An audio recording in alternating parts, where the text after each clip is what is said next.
సత్యం అంటే ఏంటిది? సత్యం అంటే జ్ఞానం. సత్యం, జ్ఞానం, అనంతం బ్రహ్మం. అటువంటి దానికంటే గొప్ప వస్తువు ఇంకేమీ లేదు మనకి.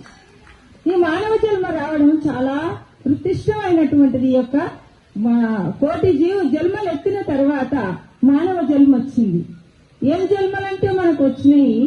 క్రిమికీటకాదులు, జంతుజాలము, పశుపక్షాదులు, నదులు, వనాలు, నానా మృగాలు, వివిధ కర్మములు, వేద శాస్త్రములు పుట్టిన తర్వాత మనము కడసారి జన్మ మానవ జన్మ. మానవ జన్మ గొప్పది గొప్పది గొప్పది అని చాలా మంది అంటుండ్రు. పుట్టినే గొప్పది కాదది. అమ్మగారు ఏమేమి కార్యక్రమాలు చేస్తుంది? సకల దేవతా నిలయము ధర్మపురి క్షేత్రం. ఈ క్షేత్రానికి అమ్మగారు నిలయం. అమ్మగారు నిట్టాడి ఎన్నుపూస. ఆ యొక్క నిట్టాడి ఎవరంటే భారతీయం సత్యవాణి అమ్మగారు. అంటే ఆ తల్లి హృదయం ఎంత గొప్పది, ఎంత విశాలమైనటువంటిది. అందుకు ఆ జన్మం ఎత్తినందుకు ఆ తల్లి ఎన్నెన్నో జన్మలతో చేసుకున్నటువంటి పుణ్యము, ఆ పుణ్యం ఇక్కడ ఆ తల్లి ఇక్కడ మంచి హృదయంతో కదిలించి ఇంతమంది భక్తులను, ఇంతమంది దేవతలను, దేవతలు ఎక్కడుండరు, మన యొక్క దేహం అందే 133 కోట్ల దేవతలు ఉన్నారు. ఎక్కడున్నారు?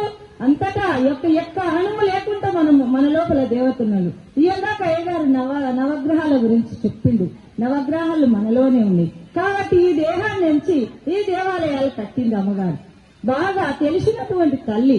ఆ జ్ఞానం ఎవరికి ఉంటదంటే అటువంటి యొక్క మాత. త్రిమాత్రికే నామః అని అంటుంది కదా. నేను చదువుకోవాలి, నాకు ఎక్కువ ఉచ్చరించరాదు. అందుకు త్రిమాతృకలు అంటే ఎవరు? అకార మాతృక, ఉకార మాతృక, మకార మాతృక.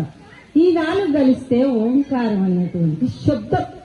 శబ్దము, స్పర్శ, రూపము, రసము, గంధం. అంటే ఇలాగ మనకు మహానుభావుడు పంచాంగం గురించి చాలా చెప్పింది. పంచాంగాలు అంటే ఏమిటి, ఎక్కడున్నాయి? పంచాంగం అంటే ఆకాశభూతం, చెవులకు శబ్దం. మరి స్పర్శ అంటే వాయుభూతం, చర్మానికి స్పర్శ. కళ్ళకు కనిపించేటటువంటి యొక్క అగ్నిభూతం, కళ్ళకు కనిపిస్తుంది. ఆ తర్వాత 4వది జలభూతం. ఆ జలభూతం అనేటువంటిది నాలుక రుచి నెరుగుతుంది, ఇంకెక్కడో లేదు. మరి గంధం లాస్ట్ది పృథ్వీభూతం. అది ఎక్కడుంది? ముక్కులో ఉంది. ముక్కుకు అశ్విని దేవతలు. మన అమ్మగారు ఊర్లకు పోతుంది. ఎక్కడ నూజివీడి దగ్గరకు పోతే మంచి వాన వర్షం ఇప్పుడు వస్తుంది. ఈ యొక్క ఉగాది అయిపోయిన తర్వాత మునాటి వానలు ఎప్పుడు వస్తే ఎంత మట్టి వాసన, ఎంత కమ్మగా వస్తుంది. ఆ వాసన పీల్చుకున్న కొద్దిగా ఎంత సుగంధం వాసన. అంటే ఈ ముక్కు సుగంధము, దుర్గంధం పెరుగుతుంది.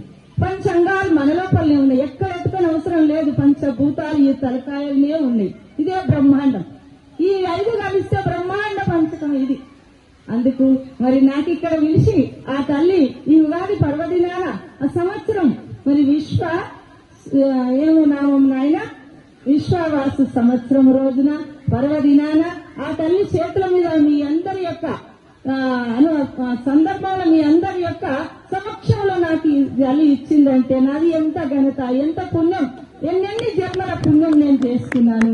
ఈ తల్లితోటి పురస్కారం పొందినాను. ఇవన్నీ నా గురుదేవునికే దక్కాలి, మరి ఎవరికి కాదు. నేనంత అరువురాళ్ళు కాదు. ఇక్కడ అంత అరువురాళ్ళంటే నాకు ఉండదు ఇక్కడ ఏమి. ఇందుకు నా గురువు గారు శ్రీమతి గురు కృపానంద పట్ల విమలాంబ సమేత నిత్యానంద రాజేశ్వరార్యులు అమ్మ తల్లి గురుదేవ. జై సద్గురునాథ ప్రభు మహారాజుకు జై, భారతీయ సత్యవాణి అమ్మగారుకు. నాన్న చాలా సంతోషం అమ్మా. ఒకసారి కంప్లీట్ గా మీ ప్రోగ్రామే ఒకరోజు టైం ఇస్తే. నాకు వీరిని చూస్తే ఎవరు గుర్తొస్తారంటే మా మేనత్త గారు ఉండేవారు. నేను చిన్నప్పుడు ఆమె చుట్టూ కూర్చుంటే